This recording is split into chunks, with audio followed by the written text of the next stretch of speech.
Au nom du Père et du Fils et du Saint-Esprit, Amen. La paix de Jésus soit dans votre maison, sa paix et sa joie. Alléluia. J'espère que vous allez bien, que vous êtes en forme. Dans la paix et la joie de Jésus, Amen. Nous avons vu hier la parabole du gérant malhonnête. Nous avons compris que Jésus n'a que faire de la logique d'argent. La seule chose que poursuit Jésus, c'est son enseignement et le mode d'enseignement qui lui vient directement du Père. Donc, un homme qui comptait que sur l'argent se retrouve obligé de s'appuyer sur l'amitié, ce qui rejoint le deuxième commandement, aimez-vous les uns les autres. Poursuivons cette lecture donc au chapitre 16 de Saint Luc, au verset 9, du verset 9 à 15. Que ta parole, ô Jésus, entre dans mon esprit, que ma bouche proclame ta parole et que mon cœur l'accueille. Amen. Pardon. Et moi je vous dis, faites-vous des amis avec ce maudit argent, et quand il viendra à vous manquer, eux vous accueilleront dans les demeures éternelles. Celui qui est digne de confiance dans de petites choses le sera pour de plus grandes. Celui qui est malhonnête pour de petites choses le sera également pour de plus grandes. Donc si on ne peut compter sur vous pour ce maudit argent, qui vous confiera les vrais biens? Si on peut compter sur vous pour des choses extérieures, qui vous donnera ce qui est vraiment vôtre? Un serviteur ne peut pas rester à servir deux maîtres, ou bien il détestera l'un et aimera l'autre, ou bien il soignera le premier et se moquera de l'autre. Vous ne pouvez pas servir Dieu et le Dieu argent. Les pharisiens aimaient l'argent. Quand ils entendaient tout cela, ils se moquaient de lui. Mais Jésus leur dit, vous jouez les justes aux yeux des hommes, mais Dieu connaît votre cœur. Ce qui s'élève haut chez les humains, Dieu l'a en horreur. Ben, ça chauffe. Ça chauffe. Merci Jésus pour cette mise au point. Encore une fois, son exemple, l'exemple de ce gérant, sert de modèle pour remettre les choses à leur place. Maudit argent, qui conduit à toutes les corruptions. Donc, Jésus met au clair sur ces corruptions et en même temps nous dit que c'est dans de petits... Si on arrive à faire de petites choses, à assurer dans de petites choses, eh bien, nous pourrons aller dans le chemin que tu es Jésus, où nous aurons de plus grandes choses à gérer. C'est l'évidence même, mais elle est essentielle à rappeler, parce que les hommes se dédouanent justement d'assurer dans de petites choses. On va éclaircir, et quand il viendra à vous manquer l'argent, eux vous accueilleront dans des demeures éternelles. De qui parle-t-il ? Qui sont ces gens qui pourraient nous accueillir dans des demeures éternelles? On en a parlé, je l'ai lu hier, sans explication. Ben, les fameux amis, l'amitié. L'amitié produit des demeures éternelles, puisque c'est le deuxième commandement d'amour. Faites-vous des amis avec ce maudit argent.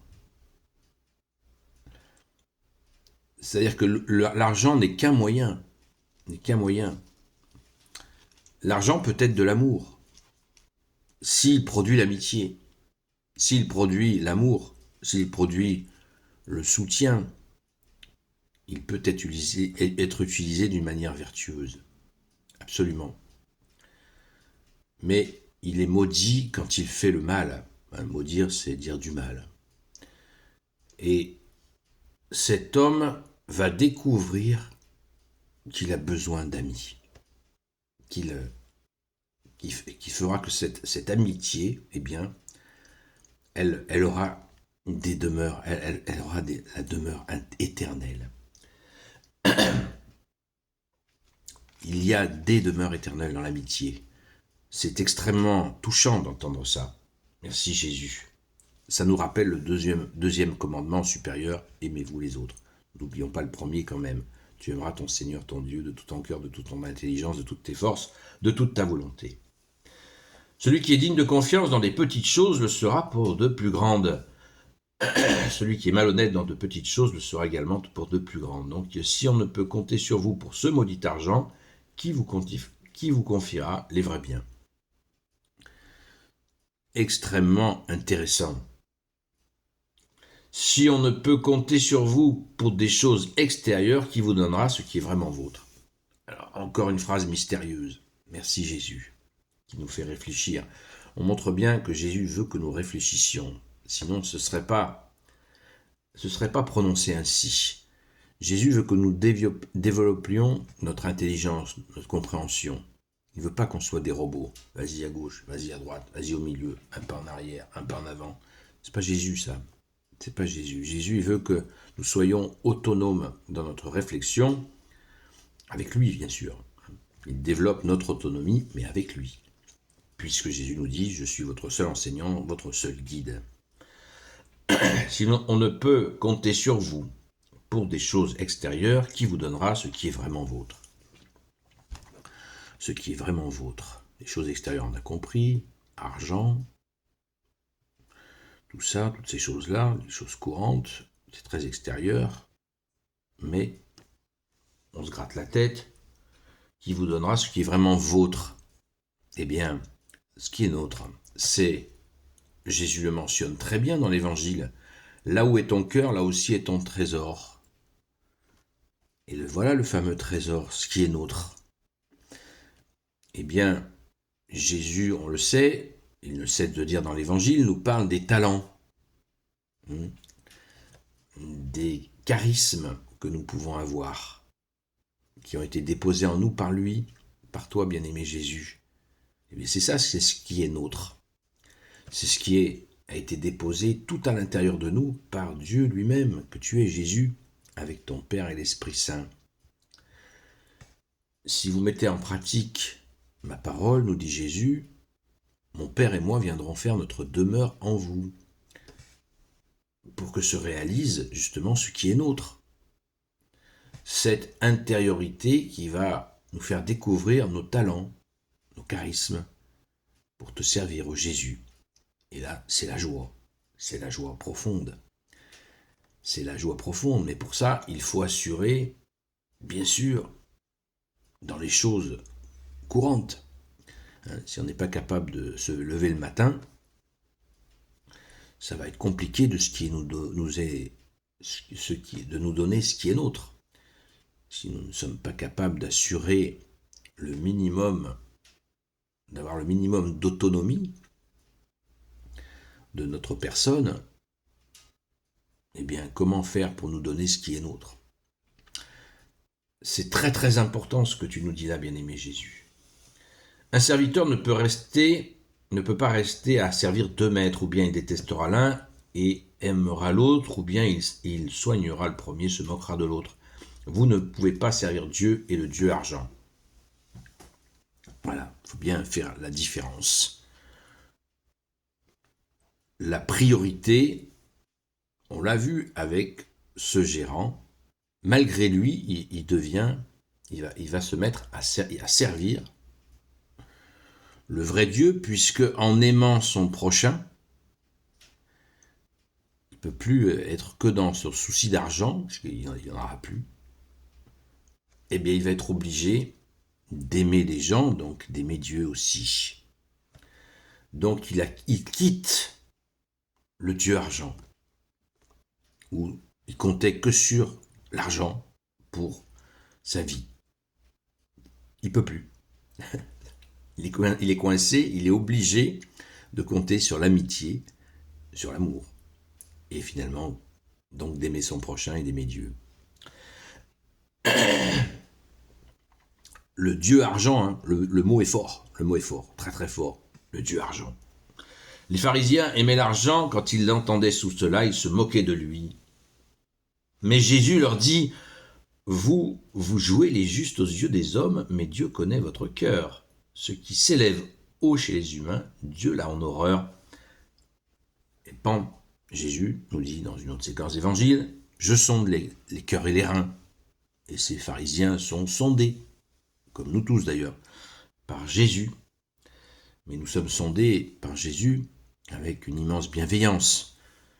Et là aussi, Jésus est bienveillant, mais il connaît leur corruption, il connaît leur amour de l'argent. Vous jouez les justes aux yeux des hommes. Les pharisiens, c'était des gens qui connaissaient parfaitement la loi religieuse. Je connais la loi religieuse, je l'applique. Mon œil.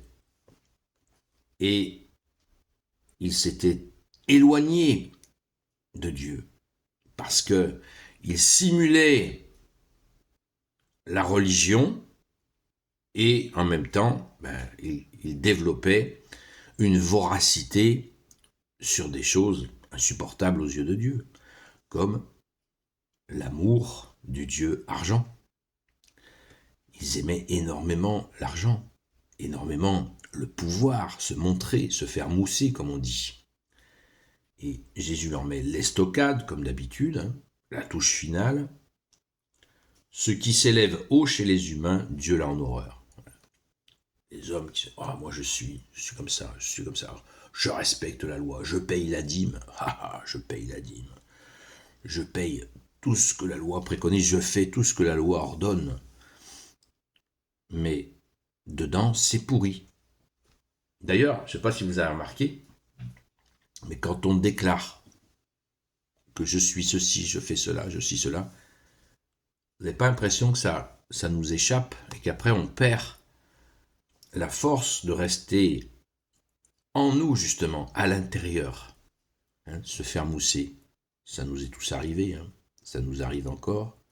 Quand on se fait mousser, c'est comme si on se retournait. Vous savez, il y a des gens, ils rangent leurs chaussettes, ils les mettent ensemble et ils les retournent pour les trouver les deux, quoi. Et une chaussette à l'envers, c'est vraiment très moche. Et j'ai l'impression que quand on fait comme ça, on se vante, comme ça, on se fait mousser, on met notre intérieur dehors et ça fane, parce que l'intérieur, c'est pas fait pour aller dehors. L'intérieur, c'est fait pour rester à l'intérieur avec le bon Dieu que tu es, Jésus. C'est très important, ces choses-là. Dieu connaît vos cœurs. Ceux qui s'élèvent haut chez les humains, Dieu l'a en horreur. Voilà. Pas de vantardise. On sait très bien que ça va pas loin. Merci Jésus de nous aider à rester dans cette intériorité. D'ailleurs, nous avons une expression dans notre belle langue française qui va résumer un peu le propos. Quand quelqu'un se met en colère, on dit il est hors de lui. Vous voyez ? Intériorité, pouf, explosé. Il est hors de lui. Alors restons tout à l'intérieur, tout contre ton Sacré-Cœur. C'est toute la révélation du Sacré-Cœur. On reste avec ton Sacré-Cœur, ô Jésus, à l'intérieur de nous. Merci Jésus de nous y aider. Amen. Gloire au Père, au Fils et au Saint-Esprit, maintenant et toujours, et pour l'éternité. Amen. Ô Jésus, toi qui peux tout et qui portes tout, toi le Sauveur, toi l'Emmanuel, je te confie toutes celles et ceux qui regarderont cette vidéo, ainsi que leurs proches, selon ta seule volonté, ô Jésus. Sainte Marie, Reine des cieux, toi l'Immaculée Conception, toi qui écrases le serpent, toi qui as la lune sous tes pas, toi notre Mère, Notre-Dame. Saint Joseph, toi le juste, toi le saint, toi le sage, toi la terreur des démons, toi le saint gardien de la Sainte Église catholique et apostolique. Sainte Marie-Madeleine, notre chère sainte patronne, et vous tous les saints et saintes, amis de Jésus.